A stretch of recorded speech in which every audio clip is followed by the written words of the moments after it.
My name is Dr. Faith Mkwesha. I'm a researcher and lecturer at the Center of Ethnic Relations and Nationalism, CERN, in the Swedish School of Social Sciences at Helsinki University. Today I want to talk about pluriface. But before we get into the concept, I would like to explain some definitions that we will use in the discussion. Colonialism. Colonialism means occupying of another country and oppressing the people of that country, and in the process extracting resources. This had implications in the culture, education, and way of life of those people. Because it was unsustainable, it led to decolonization. Those people had to fight for independence of their countries so that they could free themselves. And when they became independent, it did not mean that colonialism had ended. It continued in the post-colonial state. So this has led to the discussion of what do people do so that the institutions can end. And it leads to decoloniality.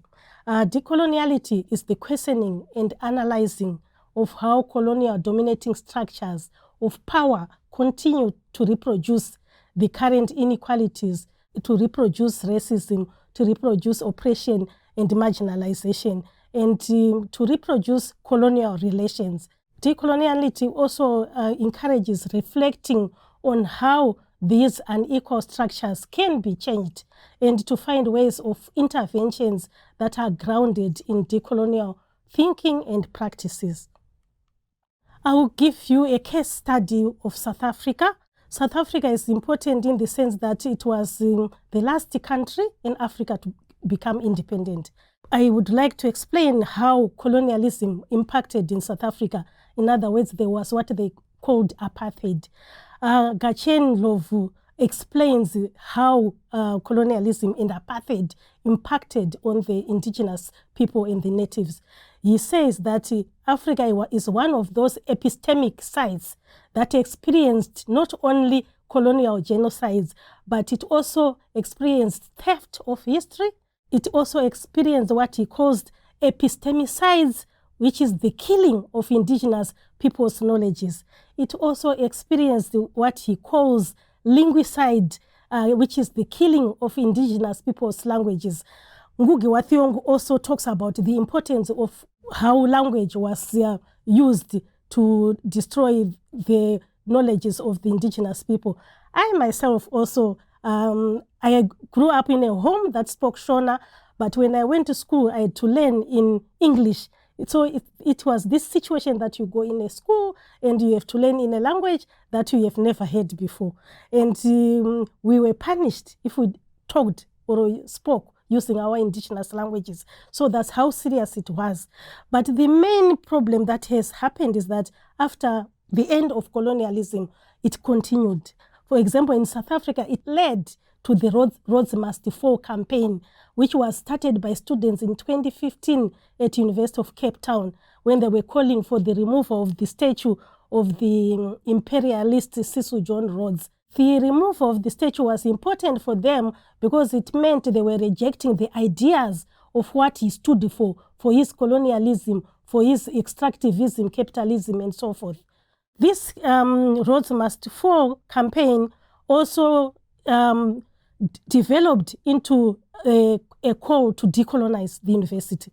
It also continued to call for fees must fall because many of these students, they did not have access to the university, to education because of money. It's very expensive. So they were calling for the end of paying so much school fees. It also led to the call for decolonizing the curriculum.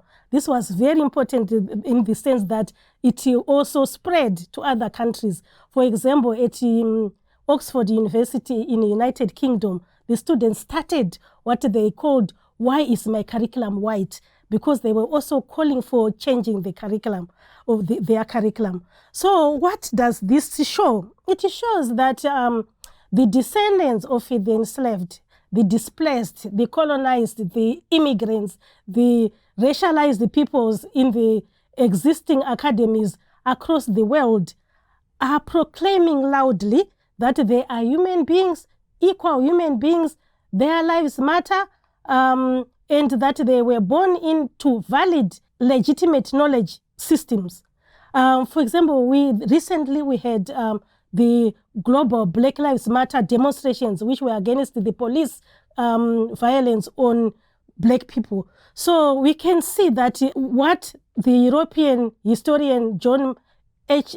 Hadley said and celebrated when he said the Europeanization of the world is complete is actually unsustainable, because we can see that there is resistance, because all the people want their own knowledges or ways of being, or their own cultures, their own beliefs be part of their education.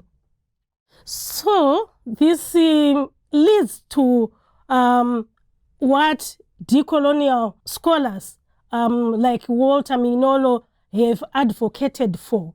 Walter Mignolo and other thinkers opt for what they are calling decolonial option. The decolonial option, according to Walter Mignolo, is one where the difference is equal. He calls for what he calls pluriverse. This concept of pluriverse refers to the plurality of knowledges. It refers to the coexistence of plural ways of knowing, experiencing, meaning, being, and just understanding or perceiving the world. In other words, worldview. So what they are advocating for in that text is that there is need for integration of knowledge systems and epistemology. Ndlovu Gacheni builds on that, and he talks about what he calls cognitive justice. So what they are advocating for is the recognition of diverse ways of knowing by which human beings across the globe make sense of their existence. They argue that every civilization has its own epistemology, has its own ways of knowing, being, and perceiving. So this is about cognitive justice, about the recognition of diverse ways of knowing by which human beings across the globe make sense of their existence. It is about epistemic freedom, about democratizing knowledge so that the other different kinds of knowledges can be integrated into the education system.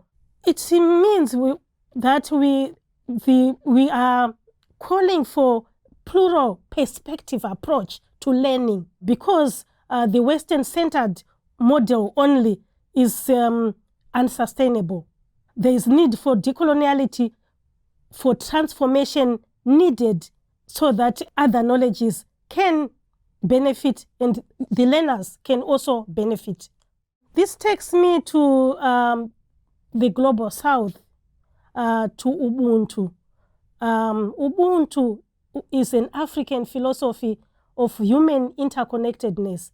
I am who I am in relation to others. Nelson Mandela practiced this Ubuntu, and it enabled him to the global icon that he is.